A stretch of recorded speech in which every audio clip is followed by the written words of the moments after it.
Você sabe quem foi Pablo Escobar? Ele foi um dos personagens mais polêmicos da América Latina, e, por isso, tudo que gira em torno desse narcotraficante desperta curiosidade, desde a forma como ele morreu, passando pelos filhos, fortuna, esposa e ligações perigosas. Neste vídeo, você descobrirá um pouco mais sobre a atividade de Pablo Escobar, sua vida, biografia, aventuras e crimes. Não é à toa que existem dezenas de livros, filmes e até séries inspiradas na atuação desse colombiano. Conheça mais agora. Quem foi Pablo Escobar? Pablo Escobar nasceu em 1949 em Rio Negro, Antioquia, na Colômbia. Filho de um casal sem posses, Escobar tinha um pai caseiro de um sítio e uma mãe que dava aulas nessa mesma localidade.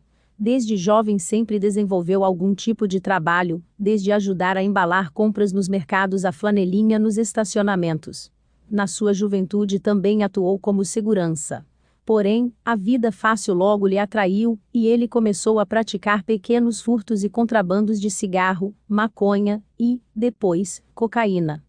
Inicialmente, ele só traficava droga. Mas aos 25 anos deu início à produção da própria cocaína para distribuição.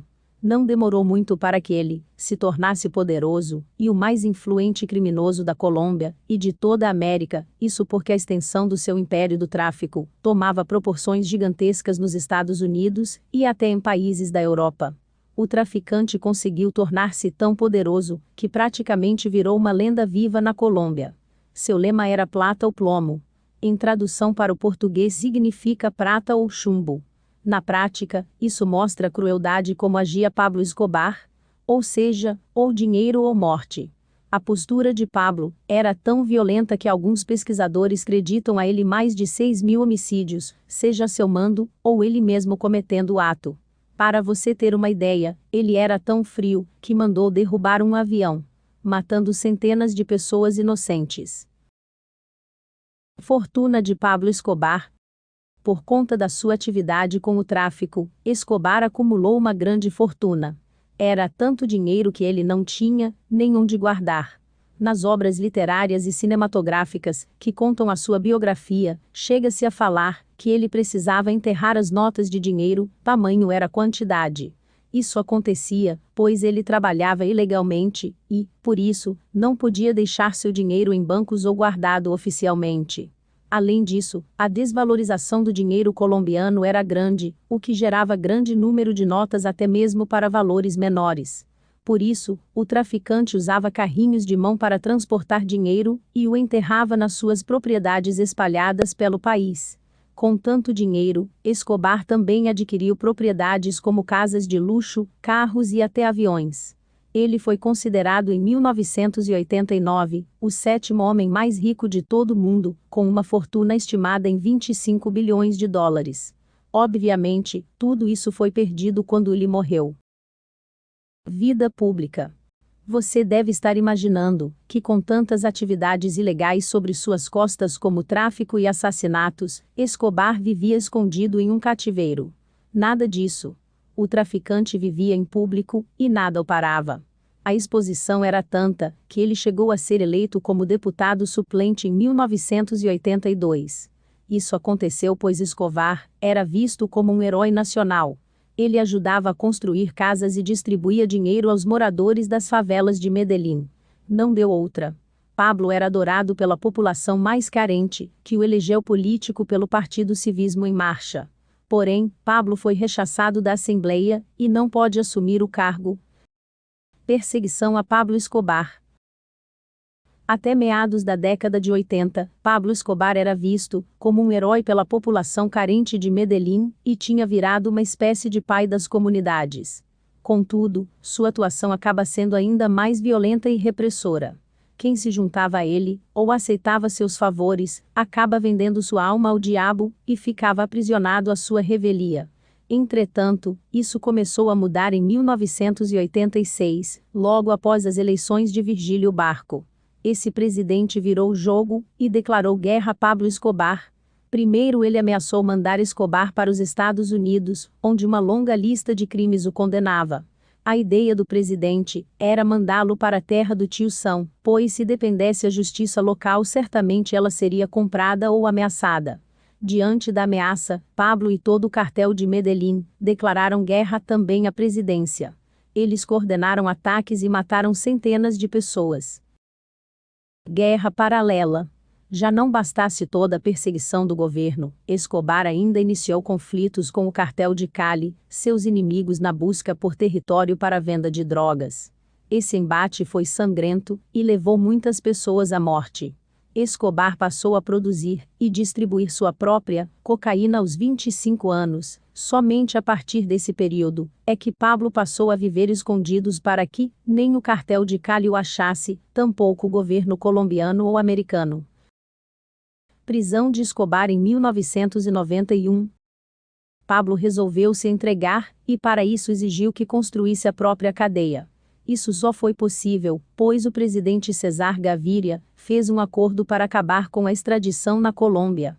Ou seja, uma vez preso, Escobar não iria ser mandado para os Estados Unidos, seu maior temor. A partir disso, Pablo viveu até 1992 nessa prisão luxuosa, chamada de La Catedral, onde recebia mulheres, amigos e visitas e controlava de lá todo o tráfico internacional de cocaína. Fuga. Apesar de controlar a sua prisão particular, Escobar passou a ficar com medo que a extradição para os Estados Unidos da América acontecesse. Em 1992, ele fugiu da prisão e procurou viver mais recluso.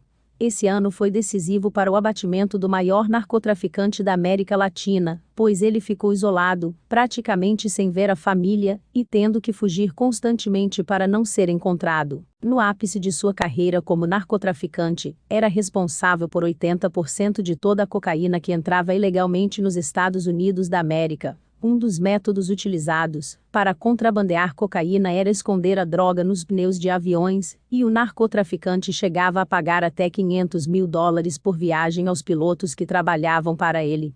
Os carregamentos também eram levados por meio de 2 submarinos a serviço do cartel. Estima-se que o cartel de Escobar movimentava por volta de $1 milhão ao dia com seus revendedores, com uma fortuna avaliada em mais de $25 milhões.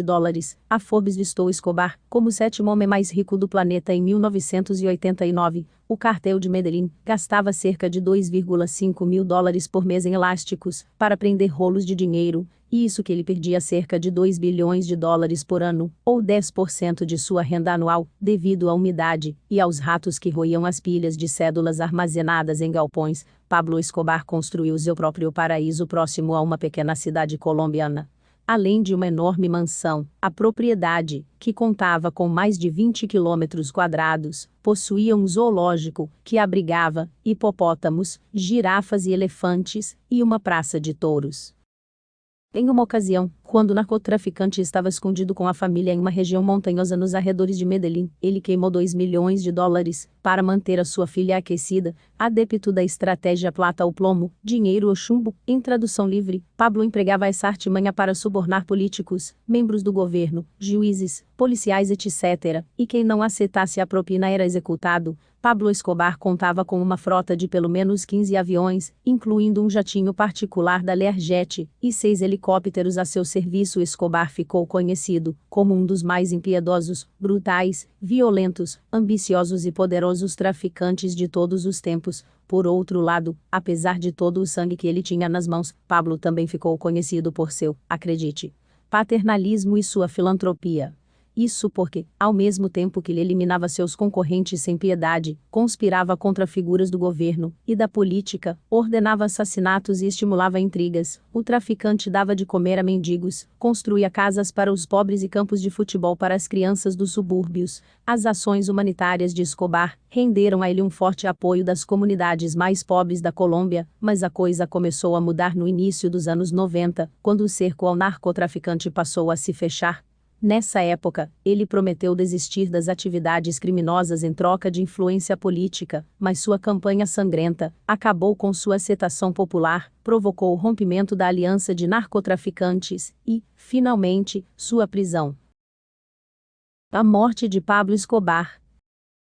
Em 2 de dezembro de 1993, depois de mais de um ano que saiu da sua prisão, Pablo Escobar foi morto por policiais em Medellín, quando tentava fugir pelo telhado. Dessa forma, acaba a história do homem, que chegou a controlar 80% de toda a cocaína distribuída no mundo na década de 80 e começo dos anos 90. Se você ainda não é inscrito, inscreva-se no canal, deixe seu like. Até a próxima com mais um Conheça Sua História.